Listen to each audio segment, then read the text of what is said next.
ఓం సాయిరామ్. సమర్థ సద్గురు సాయినాథ్ మహారాజ్కి జై. మన సాయి భక్తులందరికీ నమస్తే అండి. అందరూ ఎలా ఉన్నారు ఫ్రెండ్స్? ఏం చేస్తున్నారండి? ఈరోజు వీడియోలోకి వెళ్లే ముందు బాబా గారి ఆశీస్సులు మీ అందరికీ దొరకాలని మనస్ఫూర్తిగా కోరుకుంటున్నాను. ఇంకా ఈరోజు బాబా ఏమంటున్నారు అనంటే, నీ కర్మఫలాలు తీరటం లేదని, నువ్వు బాధలు అనేవి ఎక్కువగా అనుభవిస్తున్నానని ఎన్నోసార్లు నా దగ్గర చెప్పి బాధపడుతూ ఉన్నావు తల్లి. అలాంటి నీ బాధలన్నీ కూడా తగ్గాలి అనంటే నీ కర్మని, అంటే నీ పోయిన జన్మలో నువ్వు తెలుసో తెలియకో, ఈ జన్మలో తెలుసో తెలియకో చేసిన ఆ పాపం అనేది నువ్వు తగ్గించుకోవాలి తల్లి. అలా కర్మఫలం తగ్గాలి అనంటే ఒక శక్తివంతమైన సమయం అనేది ఉంది. ఆ సమయంలో ఇప్పుడు నేను చెప్పబోయే విధంగా కనుక నువ్వు ఒక్కసారి ప్రయత్నించగలిగితే నిజంగా నీ కర్మఫలాలు తగ్గించగలిగే శక్తి అనేది ఈ సమయానికి ఉంది అని చెప్పి బాబా మనకి తెలియజేస్తున్నారండి. అంటే బాబా ఏం చెప్పబోతున్నారనేది ఈరోజు వీడియోలో తెలుసుకుందాం. ఇంకా వీడియోలోకి వెళ్ళడానికి ముందుగా మన ఛానల్ ఎవరైతే కనుక కొత్తగా చూస్తున్నారు వాళ్ళు ప్లీజ్ సబ్స్క్రైబ్ చేసుకోండి ఫ్రెండ్స్. మీకు వీడియో నచ్చితే కనుక ఒక చిన్న లైక్ చేసి మీ ఫ్రెండ్స్ అందరికీ కూడా షేర్ చేయండి. మీరు ఇంతవరకు కూడా ఎంతోమంది దగ్గర జ్యోతిష్యం చెప్పించుకొని అలసిపోయి ఉంటారు. కానీ నేను ఒక గురువు గారి గురించి తెలియజేస్తానండి. ఈ గురువు గారండి ఆదికొండ దేవత పూజారి సుబ్రహ్మణ్యరాజు గారు. ఈయన ఫోన్ నెంబర్ 9347293375. మాకు జీవితంలో ఎన్నో మార్పులను తీసుకొచ్చారండి ఈయన. అందువల్లే మీ అందరికీ కూడా తెలియజేస్తున్నాను.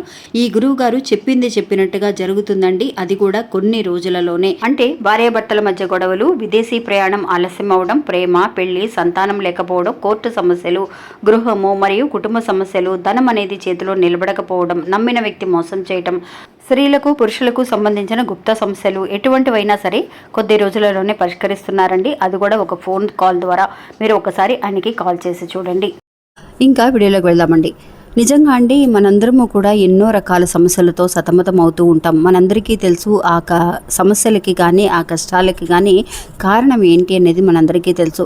అప్పుడప్పుడు మన సరదాగా అనుకుంటున్న ఒక మాట కూడా ఏంటి అని అంటే, అందరికీ ఏదైనా సరే ఒక అదృష్టం అనేది ఉండాలి. మన కర్మ అనేది అలా రాసిపెట్టి ఉన్నప్పుడు మనం చేయబోయేది ఏమీ లేదు, మనం ఖచ్చితంగా అనుభవించి తీరాల్సిందే అని అనుకుంటూ ఉంటామండి.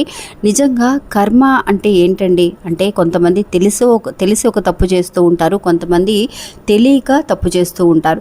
చాలామంది అది తెలిసి కూడా, తప్పని తెలిసి కూడా అది వెళ్ళి వాళ్ళ దగ్గర ఎవరినైతే కనుక మనం బాధ పెట్టామో, లేదంటే కనుక ఏదైనా చేయకూడని తప్పు చేశామో అలాంటి విషయాలు సరిచేసుకోవాలనో, లేదంటే వాళ్ళ దగ్గరికి వెళ్ళి క్షమాపణ అడగాలనో కూడా వాళ్ళకి అనిపించదండి. ఇలాంటి విషయాలన్నీ కూడా ఏమవుతూ ఉంటాయంటే వాళ్ళ కర్మఫలాల్ని ఇంకా పెంచడానికే దారితీస్తాయి, కానీ తగ్గించడానికి ఏమాత్రం కూడా ఉపయోగపడవు.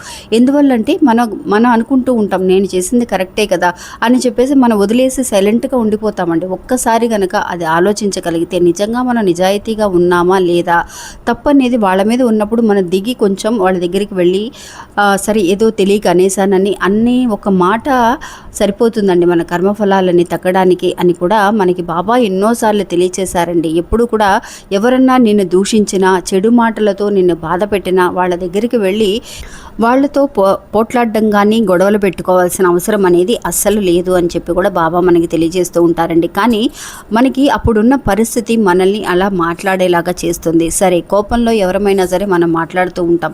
మన కర్మఫలాలు తెలియనివంటే వదిలేసేయండి. ఒకవేళ మనకి తెలిసి చేసే చిన్న చిన్న విషయాలను కూడా మనం సరి చేసుకోవడానికి మనం ప్రయత్నించకపోవచ్చు.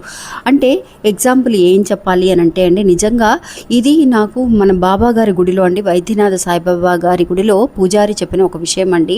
చాలా శక్తివంతమైన ఒక సమయం అనేది ఉంది. ఆ సమయంలో కనుక మనం చేసిన పాపాలకి ఒక క్షమాపణ అనేది అడగగలిగితే నిజంగా ఆ క్షమాపణ అనేది ప్రపంచం మనకి నిజంగా మన కర్మఫలాలు తగ్గించడానికి మనకి సహాయం చేస్తుంది అని చెప్పి మనకి తెలియచేశారండి. ఏంటి అని అంటే, ఉదయం లేచిన తర్వాత ఆయన ఒక ఎగ్జాంపుల్ చెప్పారండి నాకు. ఉదయం లేచిన తర్వాత మనం అనుకుంటూ ఉంటాం, మన అమ్మా నాన్న మనకి ఎన్నో రకాల మాటలు చెబుతూ ఉంటారు.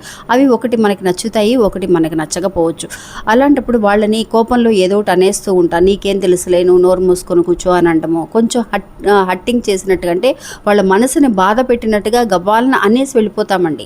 ఆ తర్వాత మనకి కూర్చొని ఆలోచించాం ఎవరం కూడా. కానీ ఆ మాటలు విన్న తల్లిదండ్రులు మా పిల్లలు ఇలా మనల్ని మర్యాద లేకుండా మాట మాట్లాడుతున్నారే అన్న ఒక బాధ అనేది మన కర్మఫలాలని పెంచడానికి ఇంకా ఉపయోగపడుతుందండి. అంతేగాని మన కర్మఫలాలు ఏమాత్రం కూడా తగ్గవు. అలాంటి తప్పులన్నీ కూడా మన తల్లిదండ్రులు చేసే తప్పులు దగ్గర చేసిన తప్పులు కానీ, లేదంటే కనుక ఇంకెవరినైనా సరే తిట్టడమో కొట్టడమో కానీ, ఒక చోట దొంగలించడమో, లేదంటే ఎవరినైనా సరే అనవసరమైన మాటలతో బాధపడ్డమో, ఇలాంటి విషయాలన్నీ కూడా మన కర్మఫలాలు తగ్గించుకోవాలి అంటే మనకి శక్తివంతమైన ఒక సమయం అనేది ఉంది అని చెప్పి ఆయన చెప్పారండి. ఏంటి అనంటే రోజు కూడా మనకి వచ్చే మైత్రేయి ముహూర్తం అండి.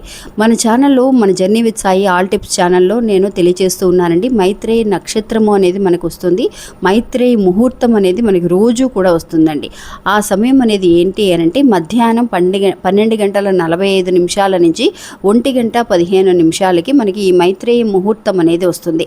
అలాంటి మైత్రేయి ముహూర్త సమయంలో ఏం చేస్తారు అని అంటే నిజంగా వాళ్ళ ఆర్థిక ఇబ్బందులన్నీ కూడా మెరుగుపరుచుకోవడానికి ఈ సమయంలో మన అప్పులన్నీ తీర్చుకోవాలని అంటే కనుక ఆ సమయాల్లో అప్పులు వెళ్ళి తీర్చడం కానీ, అందుకు తగిన పరిహారాలు చేయడం కానీ ఆ సమయంలో చేస్తే మన అప్పులన్నీ త్వరగా తీరిపోతాయి అనేది మనకి శాస్త్రాల్లో చెప్పబడుతుందండి. ఇది డబ్బు పరంగా మాత్రమే కాదండి. మైత్రేయి ముహూర్తం అనేది మనం చేసే తప్పులని మనకి క్షమాపణ అనేది ఇవ్వగలిగే, మనల్ని మన్నించగలిగే శక్తివంతమైన సమయం అని కూడా ఆయన తెలియజేశారు. ఏంటి ఆ సమయం అంటే మైత్రేయి ముహూర్తము అని అంటే అశ్విని నక్షత్రము మనకి మేఘలగ్నము కానీ, అనురాధ నక్షత్రము కానీ, వృశ్చిక లగ్నం కానీ, ఇలాంటి సమయాలలో ఈ రెండు కూడా కలిసి వచ్చే సమయాలలో మనకి మైత్రేయి ముహూర్త సమయం అనేది ఏర్పడుతుందండి. అంటే మధ్యాహ్నం 12:45 నుంచి 1:15 మధ్యలో మనం ఏదైనా అప్పులు తీర్చుకోవడం కానీ, ఒక క్షమాపణ వెళ్ళి అడగడం కానీ, ఎవరినైనా బాధ పెట్టామనుకోండి కనీసం అలాంటి సమయంలో వెళ్ళి వాళ్ళని తెలియక అనేసానని మనల్ని క్షమించమని అడగడం కానీ, ఎవరి దగ్గరైనా సరే ఒక వస్తువు తీసుకొని వచ్చేసాం, తెలియక తీసుకొచ్చేసాం, అది తీసుకువెళ్ళి ఇవ్వడం కానీ, ఒక అన్నదానం చేయడం కానీ, ఇలాంటి సమయంలో అన్నదానం చేయడం కానీ, ఒక దీపారాధన చేయడం కానీ చేస్తే కనుక అండి నిజంగా మన కర్మఫలాలు 100కి 50% తగ్గిపోతాయి అన్న ఒక మంచి విషయం అనేది ఆయన మనకి తెలియజేశారండి. అందువల్ల అప్పటి నుంచి కూడా మనం పొద్దున పూట ఉదయాన్నే ఎవరికైనా దీపారాధన చేయడానికి కుదరలేని వాళ్ళు మీరు ఈ సమయంలో కూడా ఒక దీపారాధన వెలిగించి చూడండి ఫ్రెండ్స్. నిజంగా ఒక క్షమాపణ వెళ్ళి అడగటం లాంటి విషయాలు కూడా చేయండి. మీరు మళ్ళీ కూడా మీరు ఈ తప్పు అనేది చేయకుండా ఉండేలాగా ప్రపంచం అనేది మీకు సపోర్ట్ చేస్తూ ఉంటుంది. మీ పరిస్థితులను బట్టి మీరు ఎలా ఒక కంట్రోల్లో ఉండాలి అనే ఒక విషయాన్ని కూడా ప్రపంచం మనకి సహాయం చేయడానికి తోడ్పడుతుందండి. అంతేకాకుండా ఆ భగవంతుడు ఫస్ట్ మనకి ఎవరమైతే కనుక మన తప్పు మనం ఒప్పుకుంటామో, సరేలే కొంతమంది అయితే తప్పు ఉన్నా లేకపోయినా సరే నాదే తప్పులే, సరే వదిలేసి ఎందుకు గొడవలు అని చెప్పేసి సర్దుకొని వెళ్ళిపోతూ ఉంటారు. కొంతమంది అయితే వాళ్ళ తప్పు ఉన్నా కూడా ఒప్పుకోవడానికి ప్రయత్నించారండి. అలా మనం గొడవలు పడడం, ఆర్గ్యుమెంట్ చేయడం కంటే నిజంగా భగవంతుడు చెప్పిన దారిలో, మనకు బాబా నేర్పించిన దారిలో ఒక్కసారి మనం ఇలాంటి సమయంలో మైత్రేయి ముహూర్త సమయంలో మీరు ఏదన్నా ఒక చిన్న మంచి పనులు చేయాలి అని అనుకుంటే కనుక ఈ సమయంలో ఒక్కసారి ప్రయత్నించి చూడండి. మీకు ఒక 4-5 రోజుల్లోనే, ఒక వారం రోజుల్లోనే ఒక మంచి రిజల్ట్ అనేది కనిపిస్తుందని ఆయన చెప్పారండి. మీరు ఒక్కసారి ప్రయత్నించి చూడండి. ఇంక ఇది ఈరోజు మన వీడియో. మళ్ళీ మంచి ఇంకోళ్ళు మళ్ళీ కలుస్తాను. అంతవరకు సెలవు. నమస్తే. ఓం సాయిరామ్.